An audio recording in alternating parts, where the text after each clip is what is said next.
জনগণের সঙ্গে থাকুন, জনগণকে সঙ্গে রাখুন, জনগণের সাথে থাকুন, জনগণকে সাথে রাখুন। মানুষ আমাদের উপর আস্থা রাখতে চাইছে, আমাদের উপরে অর্থাৎ বাংলাদেশ জাতীয়তাবাদের উপরে। মানুষ অর্থাৎ দলমত নির্বিশেষে সাধারণ মানুষ যারা ভোটার এই দেশের, তারা বিএনপির উপরে আস্থা রাখতে চাইছে। এই আস্থা যদি নষ্ট করার জন্য কেউ কোনো কাজ করে, এমন কোনো কাজ করে যেটাতে আস্থা নষ্ট হবে, তাহলে ভাই তাকে তো আমাদের পক্ষে, আমার পক্ষে টানা সম্ভব না, টানবো না আমি তাকে শেল্টার আমি দেব না। এখানে দলকে স্বার্থপর হতেই হবে। কোনো ব্যক্তির কারণে, কোনো নেতার কারণে, কোনো কর্মীর কারণে যদি মানুষের আস্থা নষ্ট হয়, তাকে আমরা ওন করতে পারবো না। বিকজ আমরা বহু ঝড় ঝঞ্ঝার ভিতর দিয়ে আজ এখানে এসে দাঁড়িয়েছি, বহু অত্যাচার নির্যাতনের ভেতর দিয়ে এখানে এসে দাঁড়িয়েছি আজকে আমরা।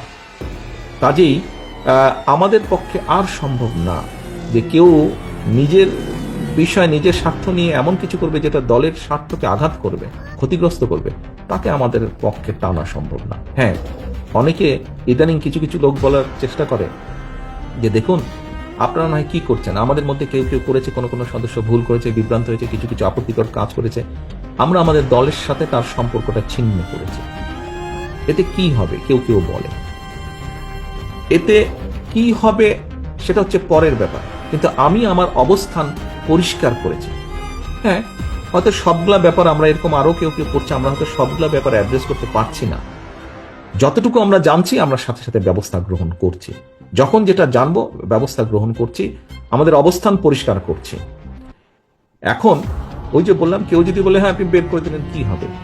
বের করে দিয়ে অন্তত একটি বিষয় আমি বলতে চাই, সেই বিষয়টি হচ্ছে সমাজে যে খারাপ মানুষ নাই তা তো না, ভালো মন্দ সবকিছু মিলিয়ে মানুষ, কিন্তু যে খারাপ তার সাথে আমরা সম্পর্ক রাখতে চাই না, যে অন্যায় করে, যে কিছু করে তার সাথে আমরা সম্পর্ক রাখতে চাই না। অন্তত এই ব্যাপারে আমরা মুখে বলবো একটা, কাজে করবো আর একটা, তা নয়।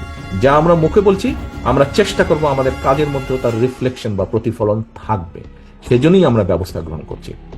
একটি রাজনৈতিক দল হিসাবে, একটি সংগঠন হিসাবে যেটি আমরা সর্বোচ্চ করতে পারি আমরা সেটিই করছি, সেটি করার চেষ্টাই আমরা করছি, সেটি ইনশাল্লাহ আমরা করব। এখন আমরা যদি আজকে সরকারে থাকতাম তাহলে আমরা যেটা করতে পারতাম, যারা এসব কাজ করছে দলের সাথে তাদের সম্পর্ক আমরা ছিন্ন করতাম, তো অবশ্যই একই সাথে দেশের আইন অনুযায়ী আমরা তাদের বিরুদ্ধে ব্যবস্থা গ্রহণ করতে পারতাম। কিন্তু সেই অবস্থানে এই মুহূর্তে আমরা নেই, সেই অবস্থানে এই মুহূর্তে আমরা নেই। কাজেই সেই অবস্থানে যদি ইনশাল্লাহ আমাদের যাওয়ার সুযোগ হয়, আজকে যেমন শুধু দলের সাথে সম্পর্ক ছিন্ন করছি, এর পরবর্তীতে সরকারি অবস্থানে থাকলে তখন যেহেতু আমাদের একটি সুবিধা থাকবে, অন্যায়কারী যেই হোক না কেন আমরা মুখে যেটা বলি আমরা সেটা বাস্তবায়নের চেষ্টা করব। এর কোনো নড়চড় হবে না, এর কোনো নড়চড় হবে না। কারণ জনবিচ্ছিন্ন যদি হয় কেউ, একটি রাজনৈতিক দল, রাজনৈতিক নেতা, রাজনৈতিক কর্মীরা যদি জনবিচ্ছিন্ন হয়, জনবিচ্ছিন্ন হলে জনগণের বিরুদ্ধে, দেশের বিরুদ্ধে কাজ করলে কনসিকুয়েন্সেস বা পরিণতি কি হয় ভাই আমরা 5ই আগস্ট দেখেছি না? আমরা 5ই আগস্ট দেখেছি। 5ই আগস্ট থেকে অনেক কিছু আমাদের শেখার আছে, 5ই আগস্ট থেকে অনেক কিছু আমাদের বোঝার আছে।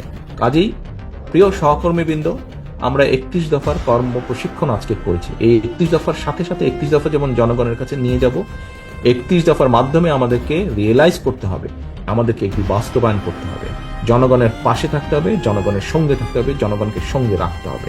জনগণ থেকে যদি দূরে চলে যাই আমরা, ওই 5ই আগস্টের পরিণতি কিন্তু হবে, 5ই আগস্টের পরিণতি হবে। কাজে 5ই আগস্টের পরিণতি থেকে যদি বাইরে থাকতে হয়, যেই রাজনৈতিক দলকেই বাইরে থাকতে হোক না কেন, তাদেরকে জনগণের সাথে থাকতে হবে, জনগণকে সঙ্গে রাখতে হবে।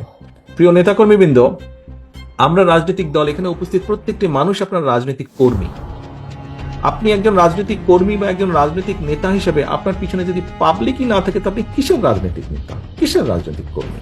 আপনার পিছনে যদি পাবলিকই না থাকে, ও আর নাম সর্বস্ব নেতা আপনি, তো লাভ আছে কোনো ওরকম হয়তো কোনো লাভ নেই।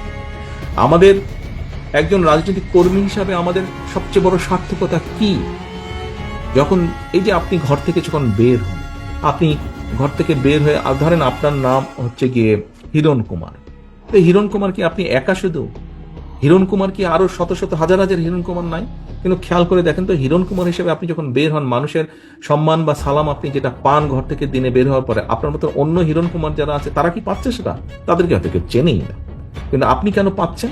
আপনি এই জন্য পাচ্ছেন যে আপনি এই দলের একজন নেতা, সেই জন্য কিন্তু আপনি সম্মান পাচ্ছেন, মানুষের 10টা মানুষের সালাম পাচ্ছেন।